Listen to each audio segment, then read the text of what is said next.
ان کے لیے وہاں پاکیزہ بیویاں ہوں گی اور وہاں وہ ہمیشہ رہیں گے۔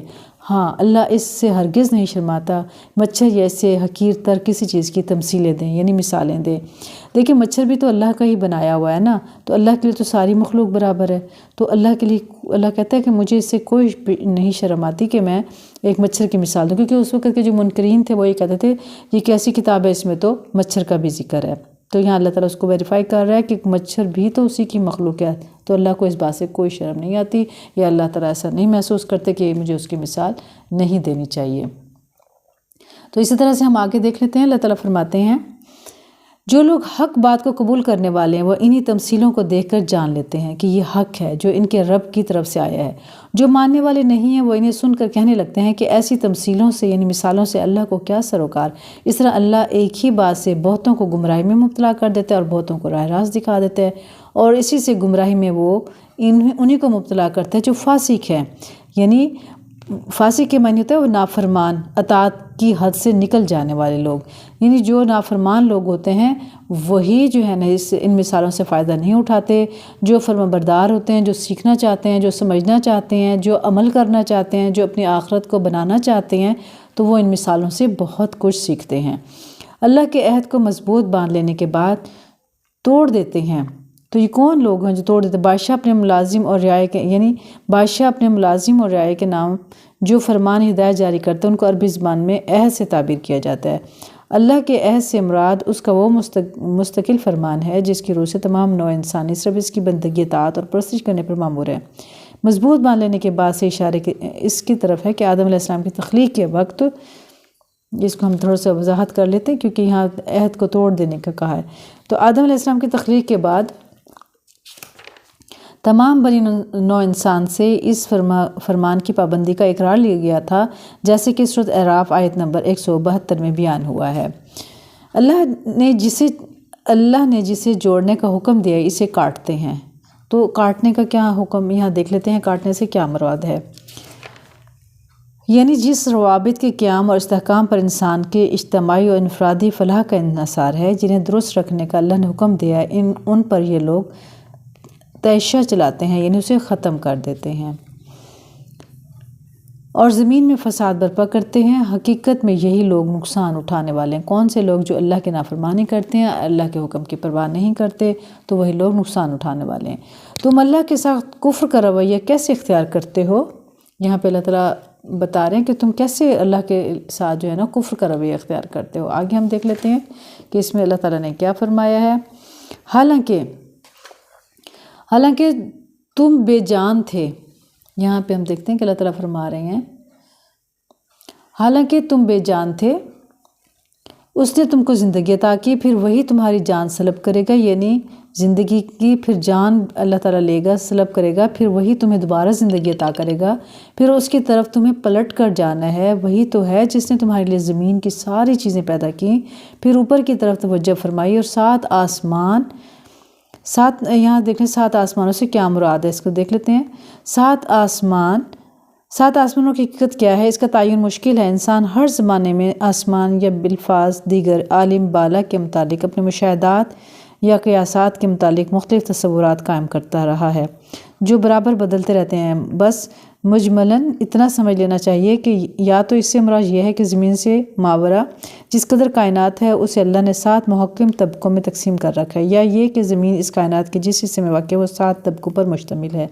مطلب جیسے اللہ نے فرما دیا ایز اٹ از ہم نے اس کو مان لینا، ٹھیک ہے 7 آسمان ہیں، جبکہ ہمارے سامنے تو ایک آسمان ہے، یہ وہی غیب کی بات ہو جاتی ہے، ہم اس پہ یقین رکھنا ہے۔ استوار درست کہ وہ ہر چیز کا علم جاننے والا ہے۔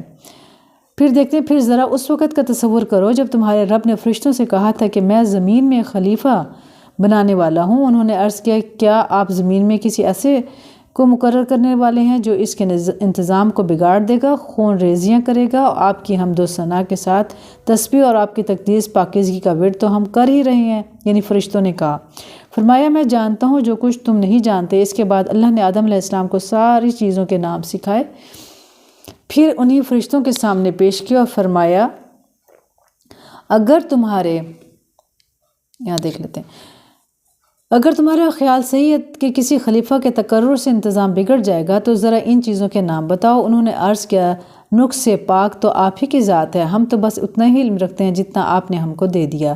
حقیقت میں سب کچھ جاننے والا اور سمجھنے والا آپ کے سوا کوئی نہیں۔ پھر اللہ نے آدم علیہ السلام سے کہا، تم انہیں ان چیزوں کے نام بتاؤ۔ جب اس نے ان کو ان سب کے نام بتا دیے جو اللہ نے فرمایا، میں نے تم سے کہا نہ تھا کہ میں آسمان و زمینوں کی وہ ساری حقیقتیں جانتا ہوں جو تم سے مخفی ہیں۔ جو کچھ تم ظاہر کرتے ہو وہ بھی مجھے معلوم ہے، اور جو کچھ تم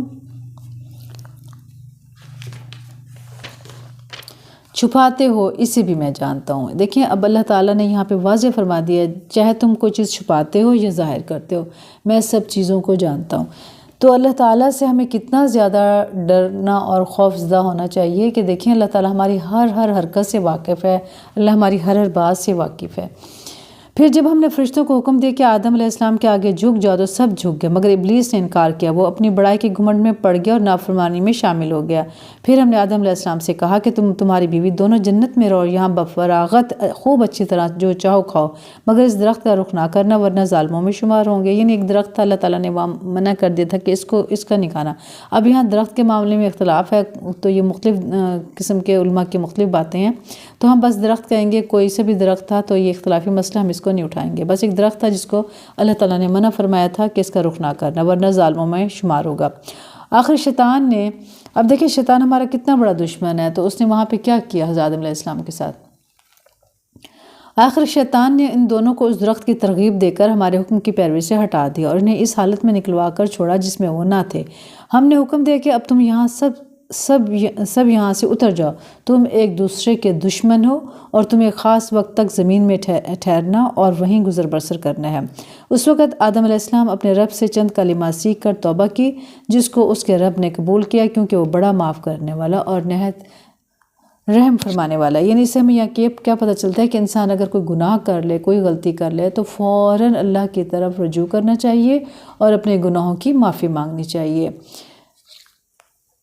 ہم نے کہا کہ تم سب یہاں سے اتر جاؤ، پھر جو میری طرف سے کوئی ہدایت تمہارے پاس پہنچے تو جو لوگ میری اس ہدایت کی پیروی کریں گے ان کے لیے کسی خوف اور رنج کا موقع نہ ہوگا، اور جو اس کے قبول کرنے سے انکار کریں گے اور ہمارے آیات کو جھٹلائیں گے وہ آگ میں جانے والے ہیں جہاں وہ ہمیشہ رہیں گے۔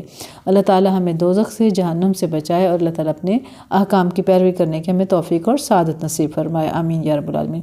ایک بات ذہن میں رکھیں، جس وقت ہم قرآن پاک پڑھ رہے ہیں جب دعائیہ کلمات آئیں تو ضرور اپنے لیے وہاں پہ دعا مانگنی چاہیے، اور جہاں پہ دعائیہ کلمات نہ ہوں تو پھر وہاں پہ یہ ہے کہ ہمیں اللہ تعالیٰ سے، جہاں دوزخ کا ذکر ہے تو دوزخ سے پناہ مانگنی چاہیے، جہاں جنت کا ذکر آ جائے تو جنت کو طلب کرنا چاہیے۔ آگے ہم دیکھتے ہیں، اے بنی اسرائیل ذرا خیال کرو میری اس نعمت کا جو میں نے تم کو عطا کی تھی۔ ٹھیک ہے، یہاں بنی اسرائیل کو اللہ تعالیٰ مخاطب ہے۔ پھر دیکھتے ہیں کہ کیا فرماتے ہیں۔ اے بنی اسرائیل ساتھ تمہارا جو عہد تھا اسے تم پورا کرو، جو میرا جو عہد تمہارے ساتھ تھا اسے میں پورا کروں گا۔ یعنی اللہ تعالیٰ یہاں بنی اسرائیل کو مخاطب ہے، جو قوم تھی، اور اس سے اللہ تعالیٰ مخاطب ہو کے کہہ رہے ہیں کہ اے بنی اسرائیل، یہاں ہم دوبارہ سے دیکھ لیتے ہیں، اے بنی اسرائیل ذرا خیال کرو میری اس نعمت کا جو میں نے تم کو عطا کی تھی۔ میرے مدینہ طیبہ اور اس کے قریب کے علاقے میں چونکہ یہودیوں کی بڑی تعداد آباد تھی، اس لیے یہاں سے آگے کئی رکوعوں تک ان کا مخاطب کر کے تبلیغ کی گئی کہ ان کو، یعنی بنی اسرائیل کو، کیونکہ وہ مدینہ کے ارد گرد رہتے تھے۔ تو اللہ کہہ رہے ہیں کہ ذرا خیال کرو میری اس نعمت کا جو میں نے تم کو عطا کی تھی، میرے ساتھ تمہارا جو عہد تھا اسے تم پورا کرو، تو میرا جو عہد تمہارے ساتھ تھا اسے میں پورا کروں گا۔ مجھے سے تم ڈرو، اور میں نے جو کتاب بھیجی ہے اس پر ایمان لاؤ، یہ اس کتاب کی تائید میں ہے جو تمہارے پاس پہلے سے موجود تھی، لہٰذا سب سے پہلے تم ہی اس کے منکر نہ بن جاؤ، تھوڑی قیمت پر میری آیات کو نہ بیچ ڈالو۔ اچھا، یہاں تھوڑی قیمت سے کیا مراد ہے، اس کو ہم سمجھ لیتے ہیں۔ تھوڑی قیمت سے مراد وہ دنیاوی فائدے ہیں جن کی خاطر یہ لوگ اللہ کے احکام اور اس کی ہدایات کو رد کر دیتے تھے۔ رد کر رہے تھے حق فروشی کے معاوضے میں خواہ انسان دنیا بھر کی دولت لے لے، بہرحال وہ تھوڑی قیمت ہی ہے، کیونکہ حق یقیناً اسے گراں تر چیز ہے۔ یعنی جو حق بات تھی اس کو چھپا لیتے تھے اور اپنے مفاد کے لیے آیات کو توڑ موڑ کر کے پیش کرتے تھے عوام کے سامنے، جس کی وجہ سے اللہ تعالیٰ یہاں فرما رہا ہے کہ تھوڑی قیمت پر میری آیات کو نہ بیچ ڈالو۔ یعنی ظاہر ہے دنیا کے مفاد، جتنا بھی ہم مفاد حاصل کر لیں آخرت کے مقابلے میں، تو وہ تو بالکل بیکار سا فائدہ ہے نا، کیونکہ دنیا کی ہر چیز ہم نے یہیں چھوڑ جانی ہے۔ اور میرے غضب سے بچو، باطل کا رنگ چڑھا کر حق کو مشتبہ مشکوک نہ بناؤ، اور نہ جانتے بوجھتے حق کو چھپانے کی کوشش کرو۔ نماز قائم کرو، زکوٰۃ دو، اور جو لوگ میرے آگے جھک رہے ہیں ان کے ساتھ تم بھی جھک جاؤ۔ تم دوسروں کو تو نیکی کا راستہ اختیار کرنے کے لیے کہتے ہو، مگر اپنے آپ کو بھول جاتے ہو، حالانکہ تم کتاب کی تلاوت کرتے ہو۔ کیا تم عقل سے بالکل ہی کام نہیں لیتے؟ صبر اور نماز سے مدد لو۔ بے شک نماز ایک سخت مشکل کام ہے، مگر ان فرمانبردار بندوں کے لیے مشکل نہیں ہے جو سمجھتے ہیں کہ آخر کار انہیں اپنے رب سے ملنا اور اسی کی طرف پلٹ کر جانا ہے۔ دیکھیں یہاں پہ جو بات بتائی جا رہی ہے، ایک تو صبر اور نماز سے مدد لیں۔ جب بھی کوئی مشکل یا پریشانی آ جائے، اس کو ہائی لائٹ کر لیں کہ ہم نے نماز اور صبر سے ہی اللہ تعالیٰ سے مدد حاصل کرنی ہے۔ اور اس سے پہلے یہ بتایا کہ نہ جانتے بوجھتے حق کو چھپانے کو، یعنی اگر ہمیں کوئی حق بات پتہ ہے تو ہمیں جان بوجھ کے اس کو نہیں چھپانا چاہیے، نماز قائم کرنی چاہیے، زکوٰۃ دینی چاہیے، اور ہمیں اللہ تعالیٰ سے مدد، صبر اور نماز سے اللہ تعالیٰ کی مدد حاصل کرنی چاہیے۔ جب کوئی مسئلہ ہو، کوئی پریشانی ہو، تو ایک دن پہلے تو اس پہ صبر کرنا چاہیے، اور اس کے بعد نماز، اپنی جو فرائض نمازیں ہیں وہ بھی پڑھنی چاہیے، پھر نوافل بھی پڑھنے چاہیے، تاکہ ہم اللہ تعالیٰ کی ہمیں مدد حاصل ہو۔ اللہ تعالیٰ ہمیں علم کے ساتھ عمل کرنے کی توفیق اور سعادت نصیب فرمائے۔ یہ آیت نمبر 46 تک ہم نے پڑھ لیا ہے، الربا تک کر لیا ہے، تو انشاءاللہ پھر ہم دیکھیں گے اس میں مزید کون سی ایسی باتیں ہیں جس پہ ہم عمل کر کے اپنی آخرت کو بہترین بنا سکتے ہیں۔ تو اللہ تعالیٰ ہمیں علم کے ساتھ عمل کرنے کی توفیق اور سعادت نصیب فرمائے، پکا سچے مسلمان بنائے۔ پڑھنے پڑھانے، سیکھنے سکھانے میں اگر ہم سے کوئی غلطی ہوگی ہے تو اللہ اپنی رحمت سے اس کو درگزر فرمائے اور ہمیں معاف فرمائے۔ اور اللہ تعالیٰ سے دعا کرتے ہیں اللہ تعالیٰ ہمیں استقامت عطا فرمائے کہ یہ جو علمی سفر ہم نے شروع کیا، اللہ سے بہترین طریقے سے کمپلیٹ کروائے، مکمل کروائے، اور اس سے جو عملی نکات ہیں ان سے نکال کر ہمیں اپنی عملی زندگی میں لے کر آنے کی توفیق اور سعادت نصیب فرمائے، اور اللہ ہمیں پکا سچا مسلمان بنائے اور اپنی رحمت سے ہمیں ہماری بخشش فرمائے۔ آمین یا رب العالمین۔ السلام علیکم ورحمۃ اللہ وبرکاتہ، وآخر دعوانا ان الحمد للہ رب العالمین۔ السلام علیکم ورحمۃ اللہ وبرکاتہ۔